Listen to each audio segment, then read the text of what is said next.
know I'm going to do it. Well, let me know. All right. And then Endicott, really, I will I definitely. Good afternoon. This is Poet to Poet, Writer to Writer, and I have my guest, Elizabeth McKim. Yes. Very nice to meet you. Meet you. I've met you years ago, but very nice that you're here. Thank you. And I'm going to read a brief introduction to Elizabeth. Okay. Elizabeth is a teaching artist. She models the integration of writing, spoken word, performance, and visual arts. Elizabeth's own writing evolves from the oral tradition of song, story, and chant, and as a member of Lesley University national faculty, she works with teachers across America. Well, did. I don't know if you're still doing it. I still do a little bit. Guiding their teaching of poetry, reading, and writing. She's also a Poet Laureate of the European Graduate School in Saas-Fee, yeah. Switzerland, where she mentors art therapy graduate students each summer. And she has 5 books of poetry, including with Somerville's own Yellow Moon Press. Yes, right? exactly. I interviewed Good. the guy many years ago. Yeah, His name, Robert Smith. Yeah. Yes. She has 5 books of poetry, including Burning Through, Talking Stone Press, The Red Thread, Leapfrog Press. Was that when Marge Piercy wrote it? Yes, it was, yeah. I've interviewed, no, I haven't interviewed her, but I had her out at Endicott College. And she co-authored Beyond Woods, Writing Poems with Children, with Judith Steinberg, who I never had the chance to interview. I know she's at the Brookline Poet Laureate. Yes, she is. And you poem across America and Europe, and you are the jazz poet of Lynn. You moved to Lynn from Brookline some years ago. Yeah. And telling about it sounds like a great community. It is. But I'm going to ask you some questions that I've prepared. But first I wanted to ask you, you're working on a new manuscript, you said, about your life and times with, you were in a relationship with Etheridge Knight, the famous African-American poet, prisoner, and all kinds of things. Can you tell us a bit about that? About the manuscript? About your time. Yeah, well, actually it was the last decade of Etheridge's life. He died in 1991, and I met him actually through a poet from Worcester, Massachusetts, Fran Quinn. Do you know Fran? No, I don't. And so we were both going to be working in the schools down in Little Rock, Arkansas, back in the very late 70s. Yeah. Oh, no, not this. Yeah, and so Fran said, well, if we're going to go to Little Rock, maybe we should stop in Memphis, where he was living, and he was married to a woman from Worcester, and that's how I first met Etheridge. And I first heard him read his poetry, and that was a very important experience for me, because he was one of the best readers of poetry that I ever heard. And I've been to hundreds of Etheridge's readings, and I never got bored, even though a lot of the poetry I'd heard so many times.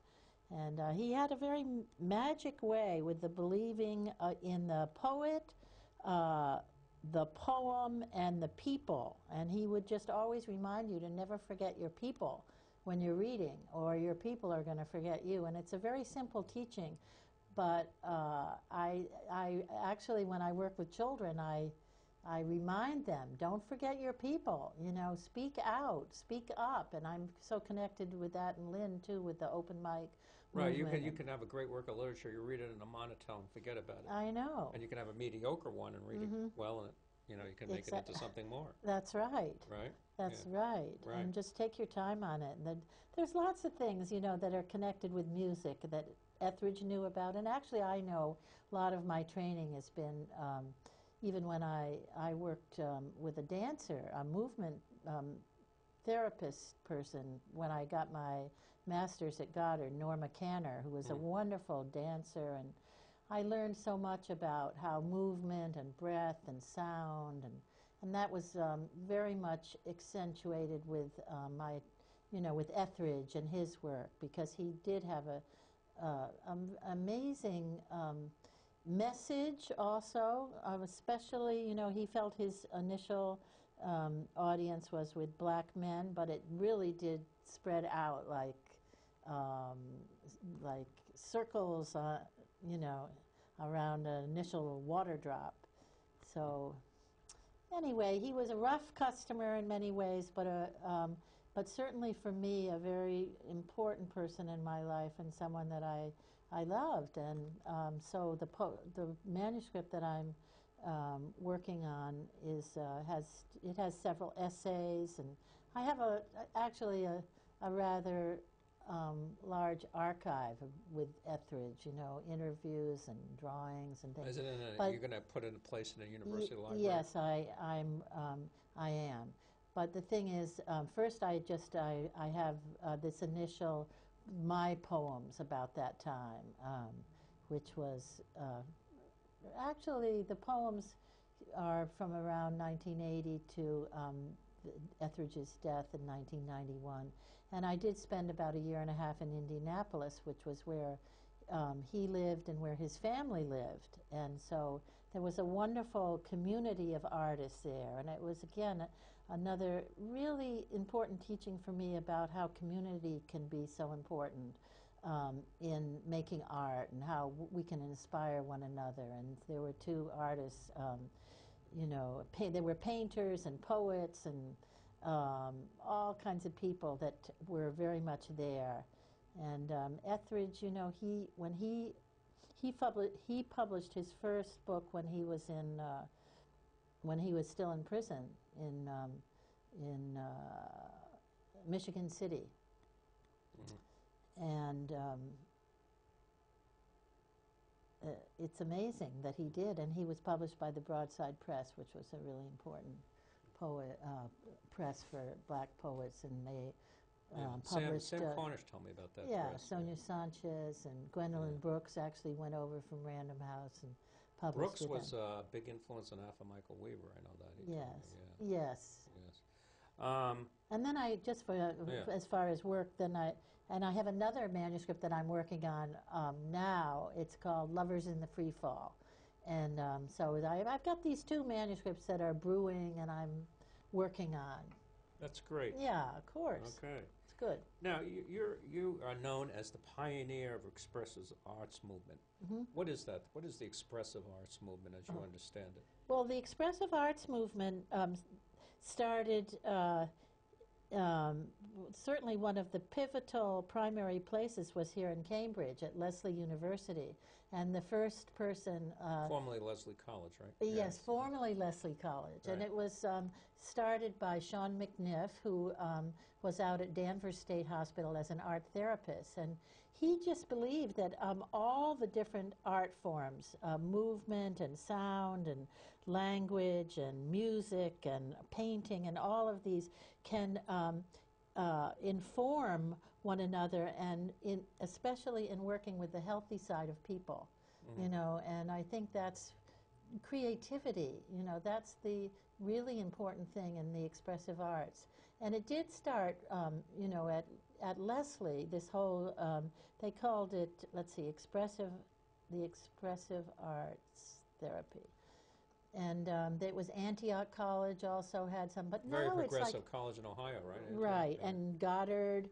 And now there are centers for expressive arts all across the country in different places, like in Appalachia, in Appalachian State University.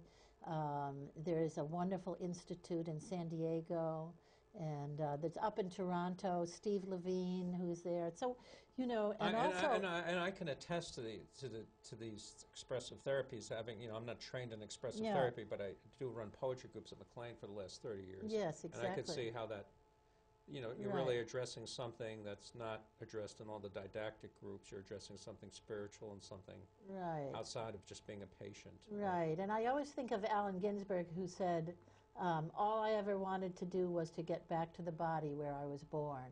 And I think in some ways that's what the expressive arts is all about, and training. We're training a lot of students to go out there, and they're working also in conflict, it's not conflict resolution. No, it's peace and working with conflict. It's obviously you can't solve conflicts, but bringing the arts and creativity and community building into this. And a lot of our students are going into, real trouble spots all over the world. Also locally, working in rehab centers and prisons and everything. Well, maybe they can bring the arts to ISIS. Exactly, I know. Right. Well, curiously enough, we have a center called ISIS up in Canada, named after the good goddess, not named, what they are. No. Well, let me ask you, you also helped form the guide Troubadour. What's that about? Oh, well, Troubadour is a consortium of singer-songwriters and Is it poets. guide Troubadour or Troubadour? No, actually, guide is not the right word, but I think I said that I was the co-author of a writing guide called Beyond Words, co-authored with Judith Steinberg. And Troubadour is the consortium with Victor Coburn and Judy Steinberg and a lot of younger ones coming up who were going out, just working in the schools primarily, and working with the different art forms and helping with literacy and getting kids turned on by exercising them. So what is this? You're a group that just sends people out, or yes, yeah. Well, we have to make partnerships with the schools and get the funding, and the belief, and then the artist teachers form partnerships with people in the schools to have. And how's it going? It's going well, and we have. I know I'm going to be working at the Taylor School over in Dorchester, and I've had many good experiences. And Victor and Judith, who were the founders, really,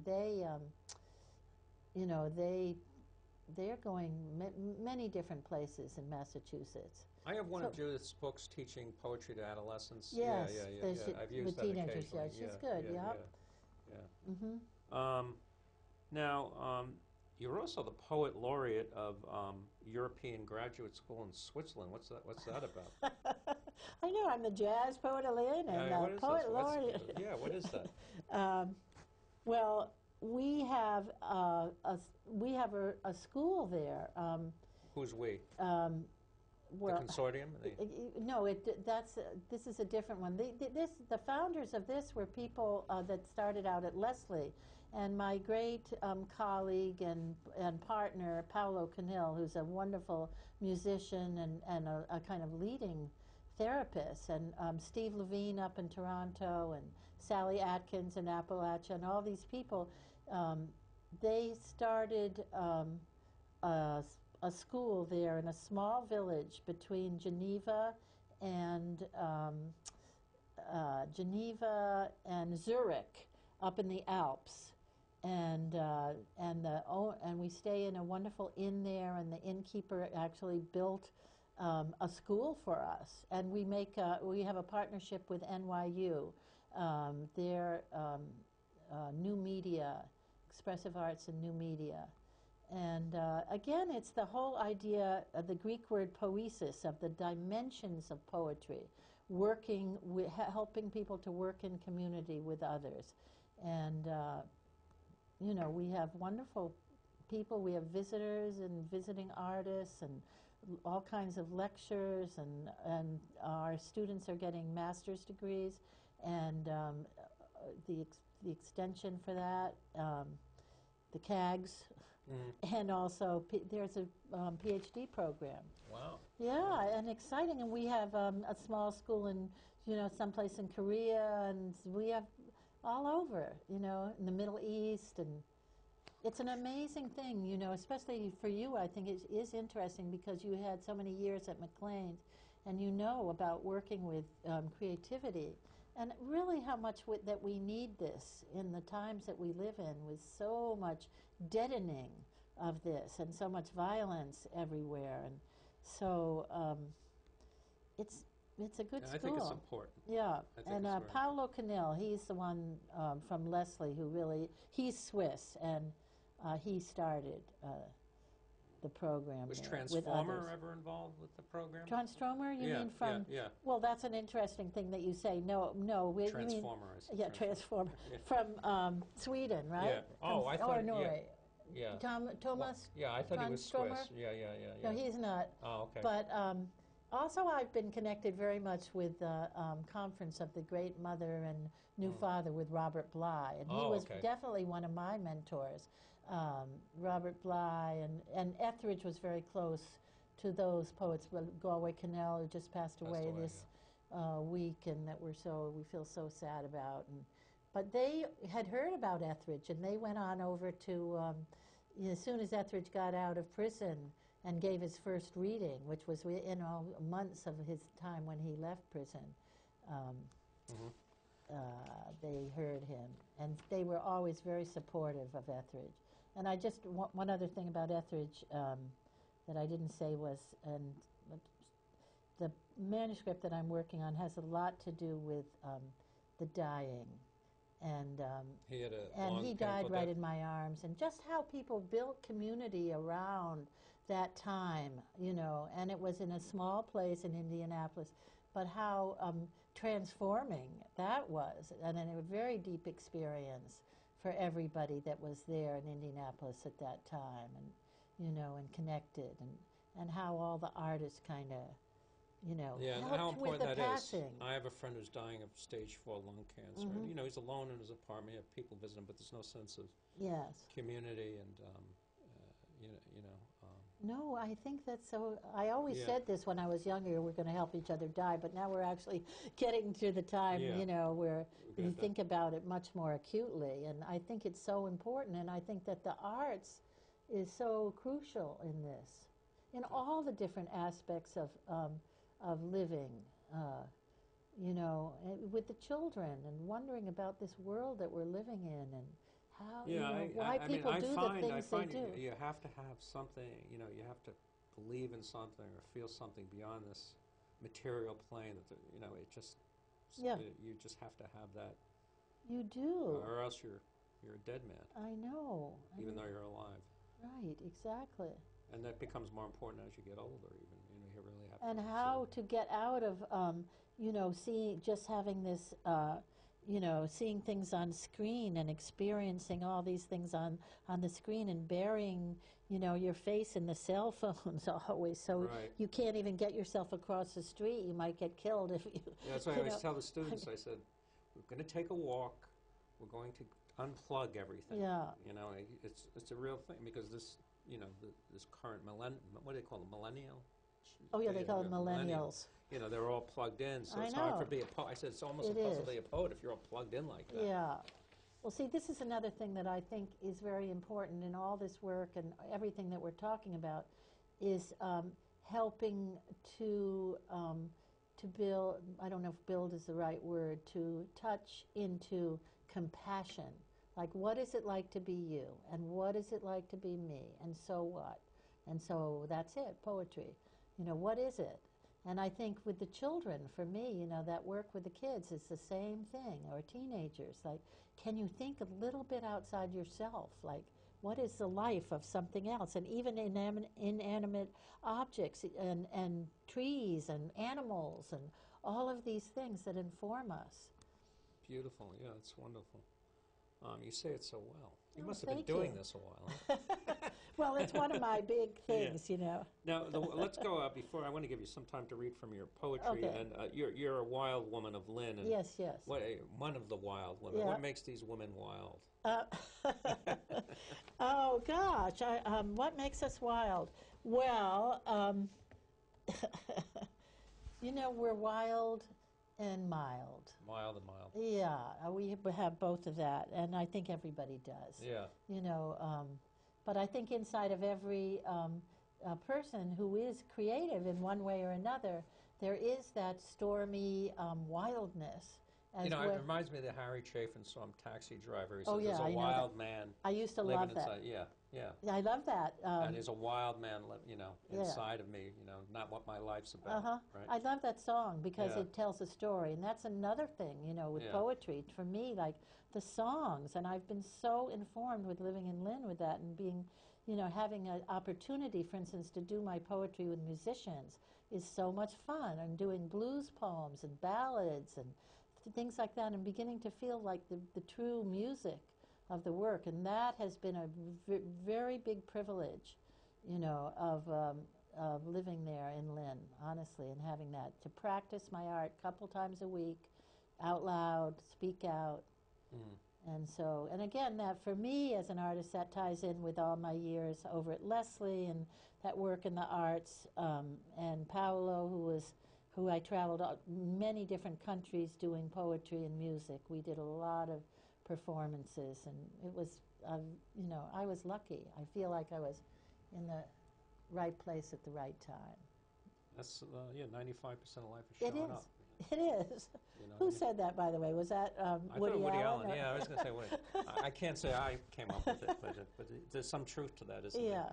Well, you got about 9 minutes to read whatever you want. Okay, well, I'll tell you what. I'm going to read from this Wild Women of Lynn. And this, I'm going to show this. This is the cover of the Wild Women of Lynn. And it's done by a painter, Karen Moss, who's a wonderful Boston painter.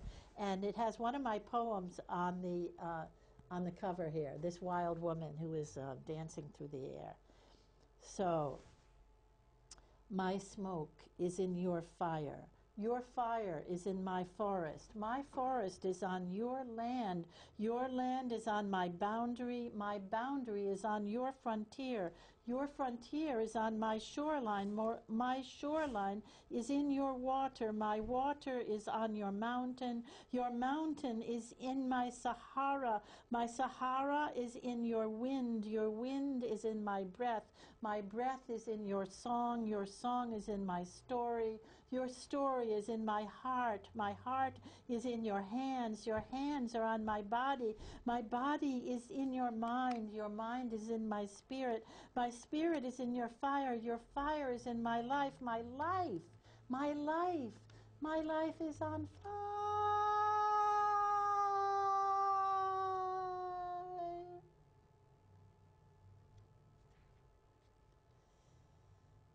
Okay, a few more.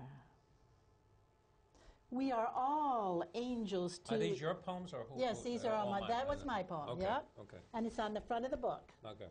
which you can get on Amazon or directly. I know they have over at Porter Square Books. And we are all angels to each other, laying our dreams deep in the doom where the dusk comes from.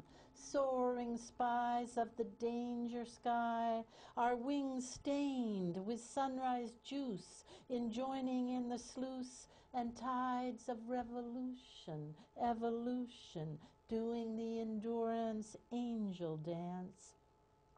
Slow and easy flip-flap, revolutionary lip-blap, loop the looping, hoop the hooping, hoping, taking the fancy chances, angels of the ages, resting suspended, coming unmended, angels of the rages, rising through the blood tide, wide sweep, skyline. These days, we are all angels to each other. Calling. I grew up watching the ground intensely. All found lost things called to me. We are they and they are we, and what they do to us, we do to each other. If one of us can not breathe, then none of us can breathe. Can you feel it? These are linked haikus, by the way. Limp. Oh, yeah, I got it. Maybe you'll get it too if you live long enough.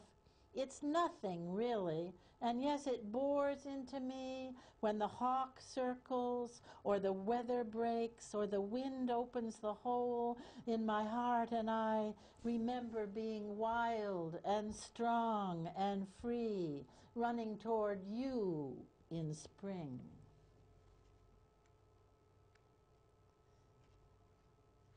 Having come to Paris.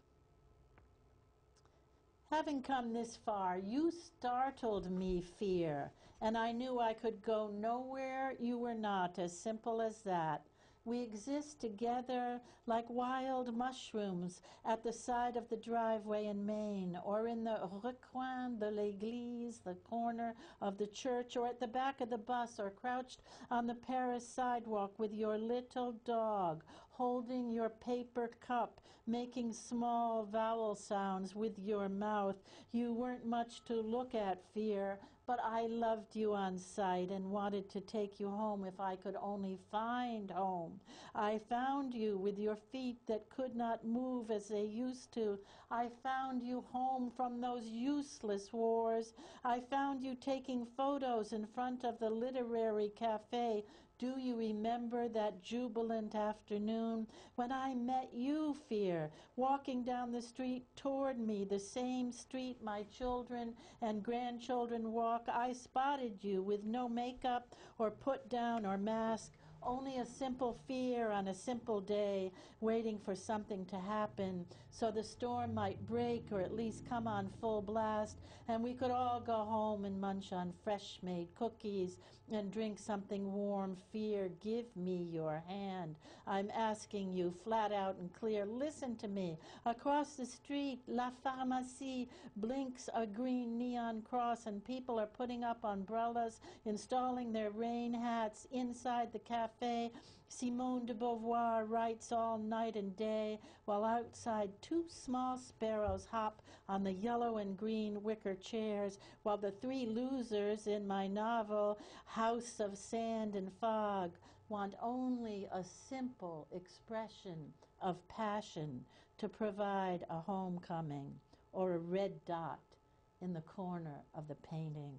Is that too much to ask? I ask you.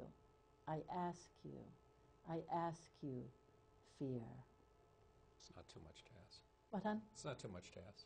Oh, oh, thank you. That's it. I think that's... Well, read something from your other collection. Oh. We still have okay. 3 minutes. Okay. All right. I'll read one of the Etheridge Night, okay, which is also in the book.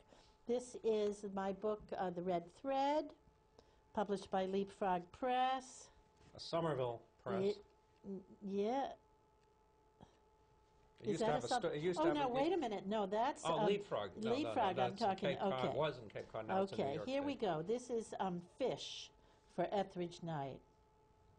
When you first arrived at Indiana State Penitentiary, Michigan City, that's what you were, fish. You had that fresh fish smell, you had that fresh fish look, and you had to watch your fresh fish back. And when the others came up from Pendleton, the young militant blacks, and you watched and rejoiced, that's what they were, fish, but a new and dangerous breed, voicing revolution. By that time, you were in love with fish.